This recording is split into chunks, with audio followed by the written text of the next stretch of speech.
जय हिंद सर। आइए। बहुत ही ब्रूटल मर्डर है सर। बच्चे की उम्र सिर्फ 10-11 साल की होगी और इतनी बुरी तरह से मारा है इसे और मार के इस तालाब में फेंक दिया। हो सकता है बच्चा इसी इलाके का हो। आसपास पता करो और बड़ी को पोस्टमार्टम के लिए भेजो। सर। कौन से जन्म का तू बदला ले रही है हमसे? बोलती क्यों? बोल, क्यों किया तूने ऐसा? हाँ? तू ऐसे नहीं मानेगी, ऐसे नहीं मानेगी। तेरी जिंदगी खत्म करके रहूंगी आज मैं।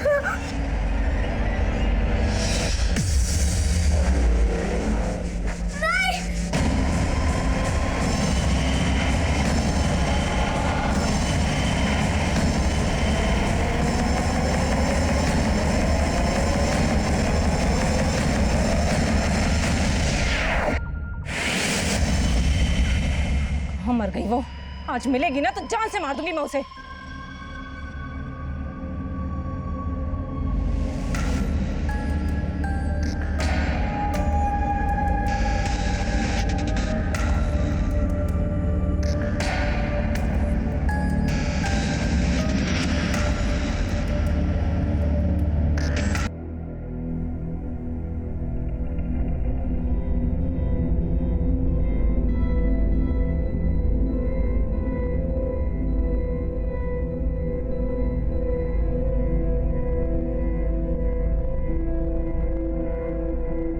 फातिमा के साथ ऐसे कैसे कर सकती हो?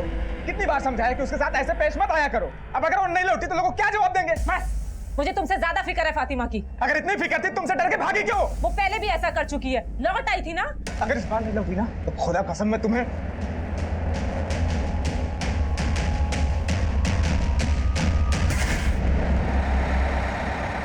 चलो चलो उतरो, आखिरी स्टॉप आइए, चलिए उतरिए।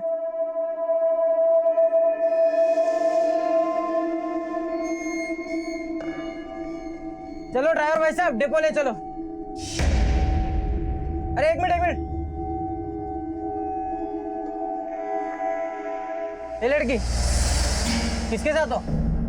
कहाँ उतरना था? कहाँ जाना है? वो मेरा अप्पू। रुक कहाँ भाग रही है? रुक। ये इतने पैसे चोरी करके भाग रही थी? पॉकेट मारा किसी का? कहाँ से है पैसे? रुक कहाँ भाग रही? बस में से चोरी किया ना किसी का पर्स? किसका पर्स है? मुझे जाने दो, ये मेरे पैसे। ये रुको, ये क्या कर रहे हो बच्चे के साथ? शर्म नहीं आती बच्ची को छेड़ते हुए? अरे भाई साहब बहुत ही चालाक लड़की है ये। बस में से किसी का पॉकेट चुरा कर भाग रही थी और जब मैंने पकड़ा तो मुझे फंसाने के लिए ऐसा कर रही है। किसका पर्स है ये? कहाँ से है तुम्हारे पास इतने पैसे? एक काम करे भाई साहब, पुलिस को बुलाइए।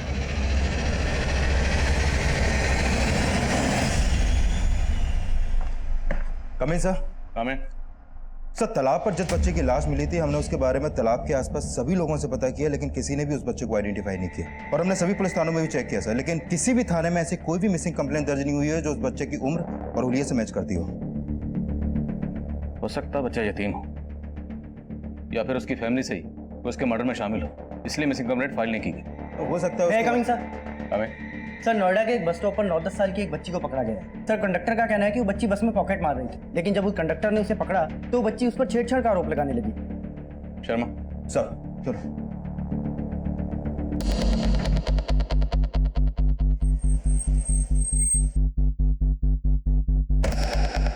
बेटा नाम क्या है तुम्हारा? देखो डरो मत, जो भी है सच सच बताओ। क्या ये अंकल ठीक बोल रहे हैं? सर मैं झूठ क्यों बोलूंगा? इस लड़की के हाथ में जो पर्स है आप उसे देखिए, कितना पैसा है उसके अंदर। लो बेटा पर्स देखो। नहीं। कविता छोड़ो।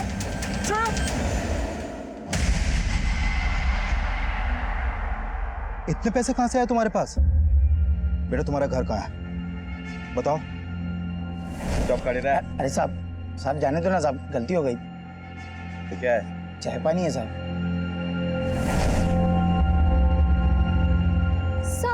आपको खर्चा पानी चाहिए ना, ये लीजिए, रख लीजिए, पर प्लीज मुझे जाने दीजिए। ए लड़की, क्या समझा है तूने?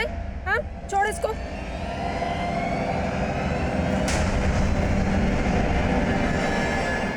सर ये देखिए क्या निकला है इस पर्स में। ये क्या है?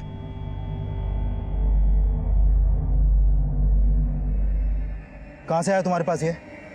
किसने दिया तुम्हें?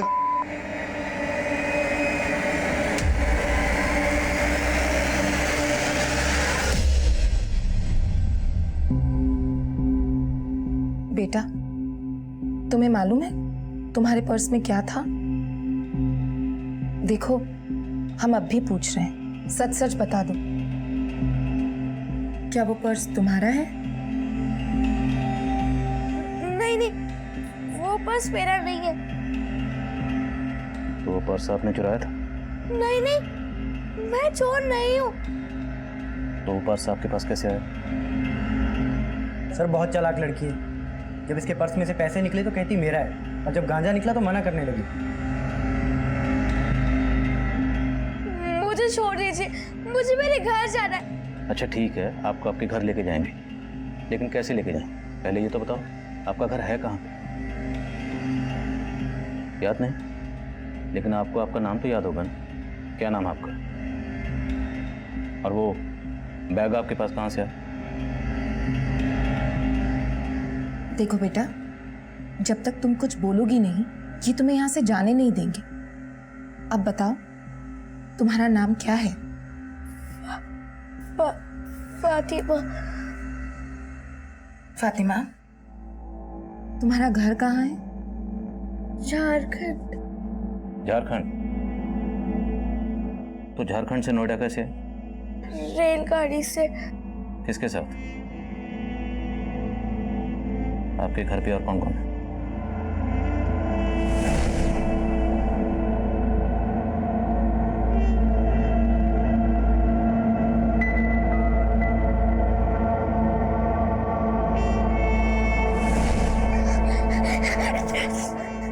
छोड़ो मुझे, मुझे घर जाना है, घर जाना है। हाँ बेटा, आपके घर ले जाएंगे। अभी आप अंदर जाओ। शर्मा, पता करो, शायद कहीं से इस लड़की के बारे में कुछ पता चले। सर, और उस लड़के का क्या हुआ जिसकी लाश हमें तालाब पे मिली थी? कुछ पता चला? पूछताछ जारी है सर।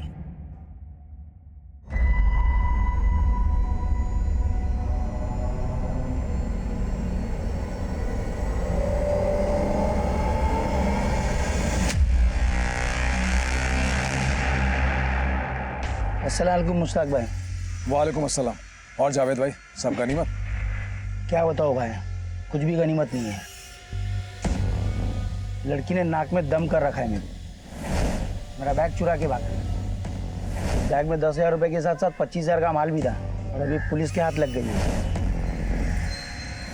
मेरे को शक है कि कहीं इस लड़की के चक्कर में पुलिस हम तक ना पहुंच जाए। टेंशन मत ले जावेद, मैं निकालता हूँ इसको बाहर। ये देख, इस लड़की के पास ड्रग्स मिला है। अपने एरिया में जितने भी लोग ड्रग्स का धंधा करते हैं ना, सबकी इन्फॉर्मेशन निकाल और पता कर इस लड़की के पास ये ड्रग्स आया कहाँ से।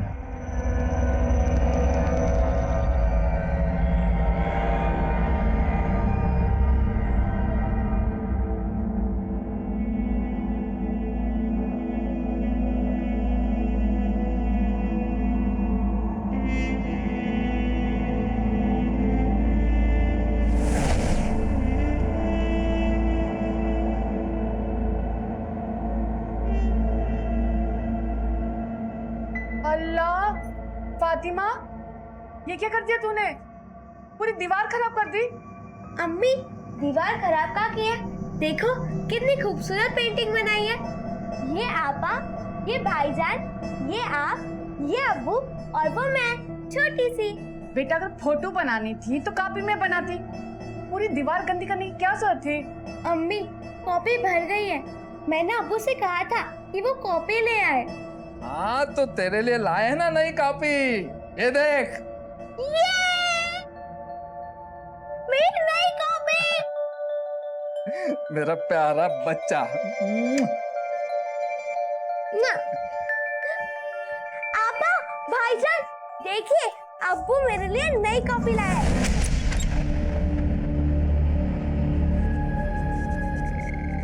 अरे फातिमा, ये क्या कर रही हो? पूरी दीवार गंदी कर दी। कॉपी भर गई है। नई कॉपी कब लेके आएंगे अब्बू? अब्बू? बेटा, तुम्हें अब्बू की याद आ रही है? तो बताओ, तुम्हारे अब्बू कहाँ रहते हैं? हम उन्हें यहाँ बुला लेंगे। कुछ नहीं बेटा, कुछ नहीं।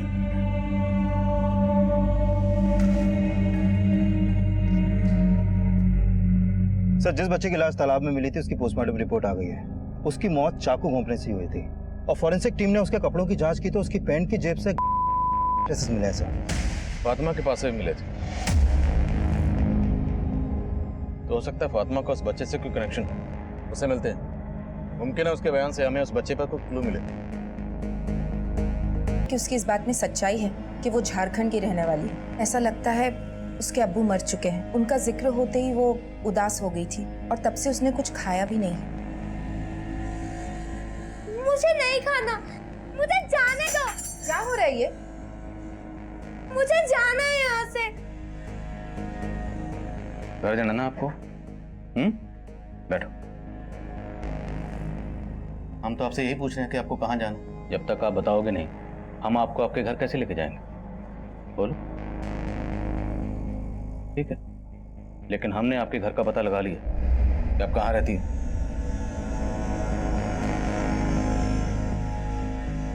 यहीं रहती हो ना, जहाँ पे लड़का रहता था?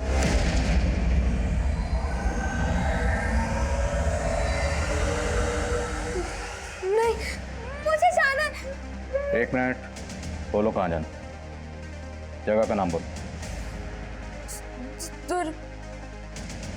दुर्गापुर। गली नंबर, मकान नंबर याद है? नहीं, वो तो नहीं मालूम, पर मेरे घर की दीवार सफेद रंग की है।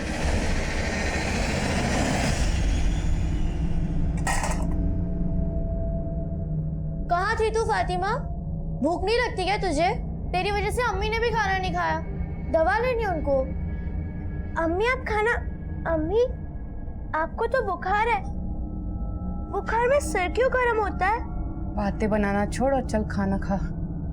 रिहाना, ये अम्मी। बेटे खाना लिया तो? लाई अम्मी। ये ले, ये तेरे लिए। अम्मी आपके लिए। चल।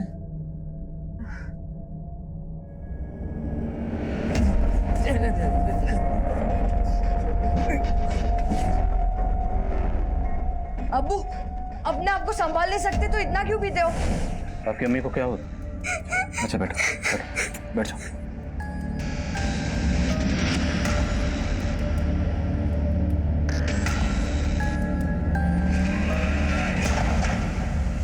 ये लड़की कुछ भी साफ साफ नहीं बोल रही है। कुछ है जो ये शायद जानबूझ के छुपा रही है। लेकिन सर, दुर्गापुर झारखंड का एक कस्बा है। हो सकता है झारखंड की रहने वाली हो, लेकिन ये नोएडा कैसे पहुंची और इसके पास वो ड्रग क्यों मिली? और इसका उस बच्चे के साथ क्या कनेक्शन है जिसकी बॉडी हमें उस तालाब में मिली? उस बच्चे का कत्ल किसने किया, क्यों किया, किस मकसद से किया? खबरें से कटे? नहीं सर, फिलहाल तो नहीं। अगर ये मान लें कि ये दोनों बच्चे किसी ड्रग पेडलिंग गैंग के लिए काम करते हैं तो जाहिर है उन लोगों ने इन्हें ट्रेनिंग दी होगी। इसलिए बच्ची किसी भी सवाल का सीधा जवाब नहीं दे रही, बल्कि गोल गोल बातें करके घुमा रही। वो नहीं बोल रही जो हम इससे पूछना चाह रहे हैं। और इसने जो तुम्हें घूस देने की कोशिश की, ये रंग ढंग भी उसने वहीं से सीखे हों। ये लड़की हमें मिली गाजियाबाद से नोएडा आने वाली बस में। तो ड्रग पेडलिंग ग्रो भी उसी रूट पर एक्टिव हो। एक काम करो, इसको वापस उसी रूट पर लेकर जाओ और इसके एक्सप्रेशन को बारीकी से मॉनिटर करना। ये अपनी जगह को देखकर जरूर रिएक्ट करेगी। और ये भी पॉसिबल है कि वहाँ कोई ऐसा शख्स मिल जाए जो इस लड़की को पहचानता हो।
कौन है वहां?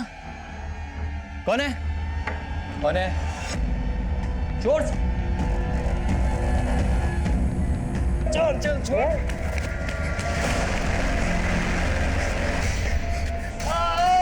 क्या हुआ? क्या हुआ? गार्ड! क्या हुआ? कौन आया था?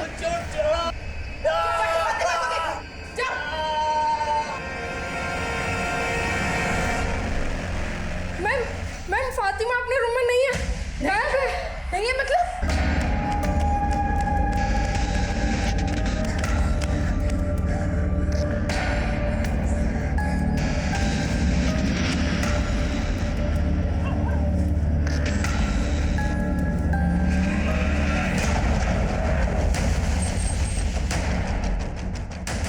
सर, यहाँ के गार्ड पे हमला हुआ है। फिलहाल उसे हॉस्पिटल भेज दिया है। फातिमा कुछ पता चला? नहीं सर। इधर सर, जब हम लोग आए तो गार्ड यहीं पड़ा हुआ मिला था। पता नहीं, एक लड़की गायब होगी और आप लोगों को पता नहीं क्या कर रहे थे। ये सिक्योरिटी यहाँ की? सर, आज तक ऐसा कभी नहीं हुआ है। पर मैडम आज तो हो गया ना, सीसीटीवी है। हाँ सर। फुटेज निकाली, फातिमा की फोटो सभी पुलिस स्टेशन में भेजो और पैटर्निंग टीम को भी इन्फॉर्म करो। सर,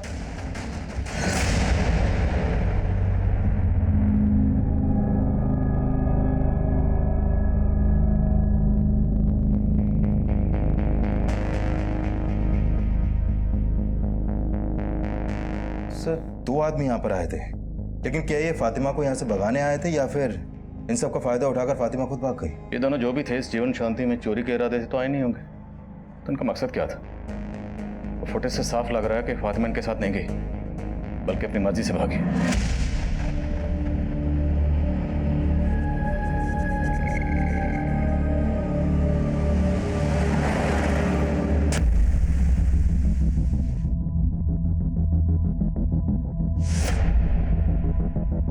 शर्मा, इस बच्ची का जल्द से जल्द मिलना जरूरी है।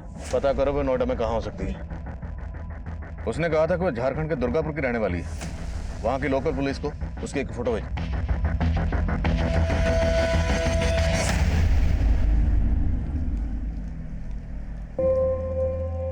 नमस्ते अंकल। हाँ नमस्ते, बोलो। एक बर्फ मिलेगा? 14 रुपए। ए रुक रुक रुक, चोरनी पैसे दे। ए रुक रुक रुक।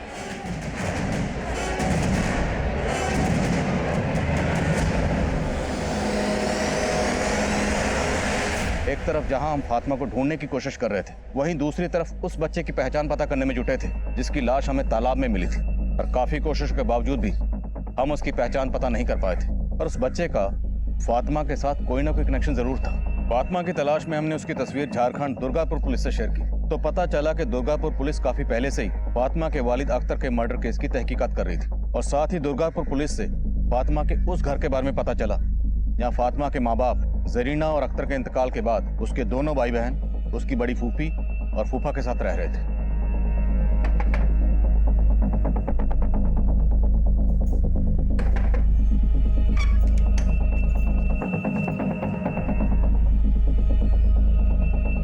साहब, मैं फातिमा की फूफी हूँ, लेकिन फातिमा तो यहाँ नहीं रहती। कहाँ रहती? वो फरीदाबाद में रहती है। मेरी छोटी बहन और उसकी छोटी फूफी शबनम के यहाँ पर। फरीदाबाद में शबनम रहती कहाँ? वो सब मैं आपको बताती हूँ साहब, लेकिन पहले आप ये तो बताइए कि फातिमा ने ऐसा क्या किया है कि आप उसे ढूंढते हुए यहाँ तक चले आए? हमने उसे नोएडा में चोरी के इल्जाम में गिरफ्तार किया और उसके पास से ड्रग्स भी मिली थी। क्या? ये लड़का कौन है? इसे पहचानती है? नहीं साहब, हम इस बच्चे को तो नहीं जानते। और साहब, हम तो फातिमा को भी फरीदाबाद नहीं भेजना चाहते थे, लेकिन इन बच्चों की किस्मत ही खराब। ये बच्चे तो तभी अनाथ हो गए थे जब इनकी माँ जरीना का इंतकाल हुआ। और जरीना की मौत के बाद तो वो ज़्यादा ही शराब पीने लगा था। उसके कुछ दिनों बाद तो उन्हें भी किसी ने मार दिया। और कमाल, रेहाना और फातिमा, ये तीनों बच्चे अनाथ हो गए। साहब, ये दोनों तो फिर भी बड़े हैं, लेकिन फातिमा इतनी छोटी उम्र में ये हादसा उसे बर्दाश्त नहीं हुआ। वो अपने अम्मी अब्बू को हमेशा याद किया करती थी और अकेले में बड़बड़ाया करती थी। अम्मी अब्बू बुरे नहीं है, है ना अब्बू? आप मेरी तरह अम्मी से भी बहुत प्यार करते हैं ना? फातिमा को अख्तर भाई और भाभी की मौत का गहरा सदमा लगा था। हमें लगा था कि वो यहाँ रहेगी तो वो उनकी याद में पागल हो जाएगी, इसलिए हमें उसे शबनम और उनके शौहर के साथ फरीदाबाद भेजना पड़ा। रेहाना अपा, मुझे नहीं जाना। कमाल भाईजान, मुझे आपके साथ रहना है। फातिमा अभी घर चलो, रेहाना और कमाल तुमसे घर पर मिलने आएंगे। आओगे ना मिलने? हाँ फातिमा, तू जा, हम आएंगे बड़ी फूफी के साथ, पक्का।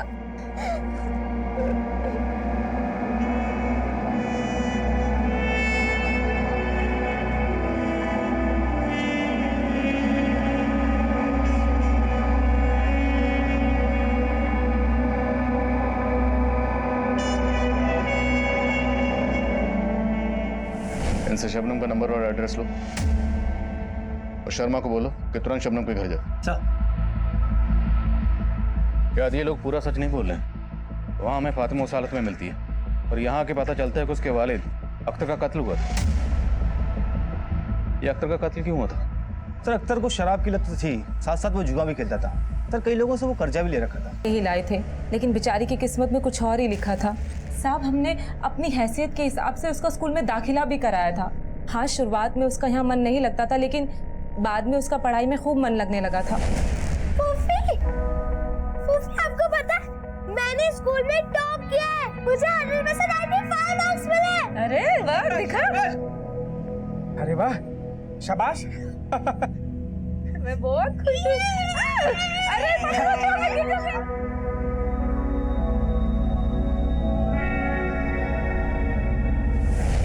लेकिन ये खुशी सिर्फ चंद दिनों की ही थी। फिर पता नहीं क्या हुआ, उसका धीरे धीरे पढ़ाई से भी मन हटने लगा। हम उसे स्कूल भेजते थे तो स्कूल से भी भाग जाती थी। आए दिन उसकी मास्टरनी उसकी शिकायत करती थी। मैं जब उसे समझाती थी तो वो घर से भी भाग जाती थी और रास्तों में भटकती रहती थी। फिर हमें मजबूरन उसका स्कूल बंद करवाना पड़ा और फिर उसके बाद वो आशिमा के घर चली गई पढ़ने के लिए। आशिमा? कौन आशिमा? आशिमा मेरी सहेली है, वो यहीं पास में ही रहती है। आशिमा उसे पढ़ाती थी और फातिमा बदले में आशिमा के बच्चे का ख्याल रखती थी। लेकिन कुछ दिनों के बाद फातिमा का मन वहाँ से भी उब गया था, वो वहाँ से भी भाग गई। सर हमारी जिंदगी तो उसको इधर उधर ढूंढने में ही बीत गई है। लेकिन अभी फातिमा इतने दिनों से हमारे साथ थी, तो इस बार उसको ढूंढने की कोशिश नहीं की तुम लोगों ने? और उसकी मिसिंग कंप्लेंट भी दर्ज नहीं करवाई? साहब हम लोग कंप्लेंट करना चाहते थे, लेकिन इस बार हम लोग डर गए थे। किस बात से डर गए थे? वो साहब इस बार फातिमा से बहुत बड़ी गलती हो गई थी।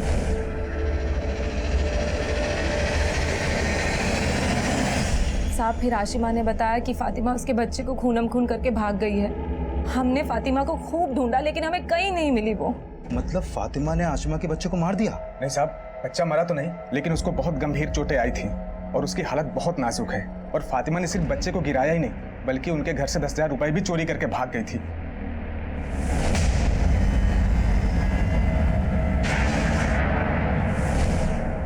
ये आशिमा का घर कहाँ है, बताओ मुझे। चलो। साहब वो लोग यहाँ पे नहीं है, बच्चे का इलाज करवाने मुंबई गए हैं।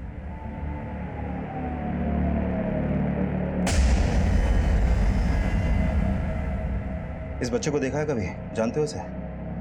नहीं साहब।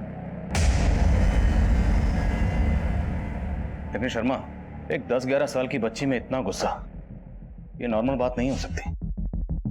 होगी भी कैसे? पिछले 1-1.5 साल में इस बच्ची ने इतना सहा है, इतना देखा है।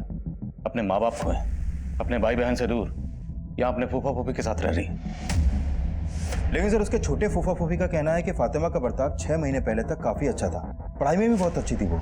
लेकिन फिर सडनली उसके बर्ताव में ऐसा चेंज आया कि उसने एक छोटे से बच्चे की जान लेने की कोशिश की। शर्मा, बच्चों में कोई भी बदलाव ऐसे ही अचानक ही एकदम नहीं आता, उसके पीछे कोई ना कोई वजह जरूर होती। तुमने बताया था कि पिछले 6 महीने से आशिमा के यहाँ जा रही थी। आशिमा से मिले? नहीं सर, मेरी इससे फोन पे बात हुई थी, मुंबई में है वो। और हाँ सर, जब हम फातिमा को अलग अलग एरियाज में घुमा रहे थे तो उसने आशिमा के घर को देखकर रिएक्ट भी किया था। सर हो सकता है फातिमा ने उस घर को इसलिए नहीं पहचाना क्योंकि आशमा के बच्चे को उसने वहीं पर घायल किया था।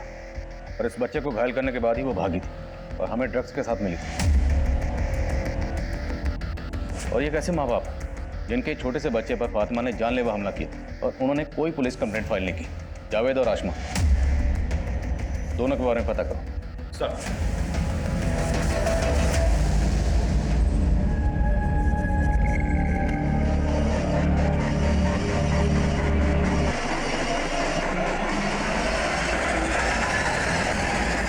क्या फातिमा, घर नहीं चलना है क्या?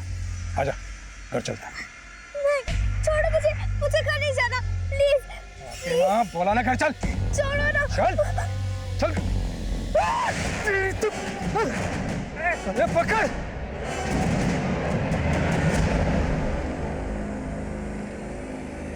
अंकल, 2 गुंडे मुझे परेशान कर रहे थे, मुझे बचा लो प्लीज। कहाँ है गुंडे? दिखाओ, कहाँ है गुंडे? अंकल, मैं सच कह रही हूँ, वो भी यहीं पे थे। बस फातिमा, बहुत कहानी बना ली, बहुत घुमा लिया हमें। चलो अब।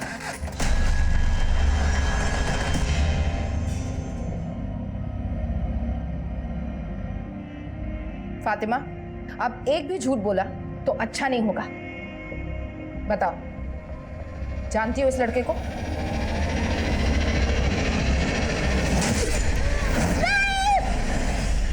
नहीं।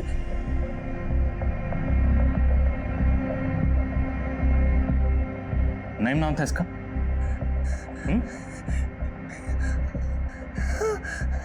और वो 2 लोग कौन थे जो उस रात यहाँ पर आए थे और तुम भाग गई?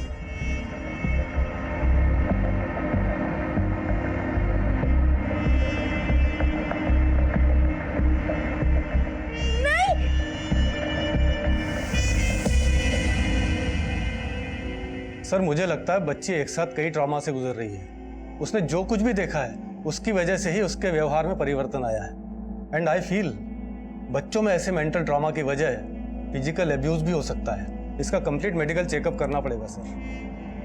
ओके, आप चेकअप कीजिए एंड प्लीज अपडेट। आइए सर। बोलो राणा। जावेद और आसमा की कुंडली निकालिए सर। आसमा तो क्लीन है, लेकिन ये जावेद जो है किसी मुश्ताक नाम के आदमी के साथ मिलकर ड्रग्स का धंधा करता है। जावेद और मुश्ताक अंडरग्राउंड होने की फिराक में थे, लेकिन हमारी टीम ने जल्दी उनके ठिकाने का पता लगा लिया।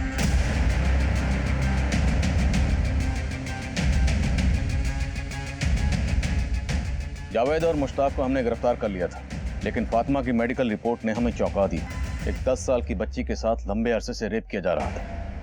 फातिमा के साथ हुई इस हैवानियत के लिए तब हमें सिर्फ जावेद और मुश्ताक ही गुनहगार लग रहे थे।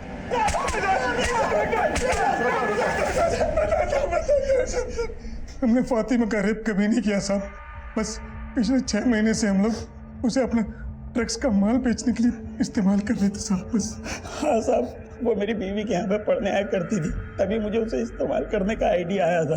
फातिमा, आज के लिए काफी है, तुम घर जाओ, ठीक है?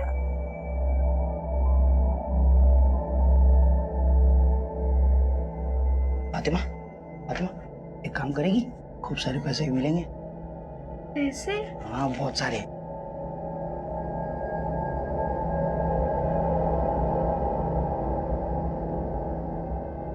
फिर मैं उसे थोड़े पैसों का लालच देकर उससे अपने कस्टमर्स को ड्रग्स पहुंचाने के लिए बोलने लगा।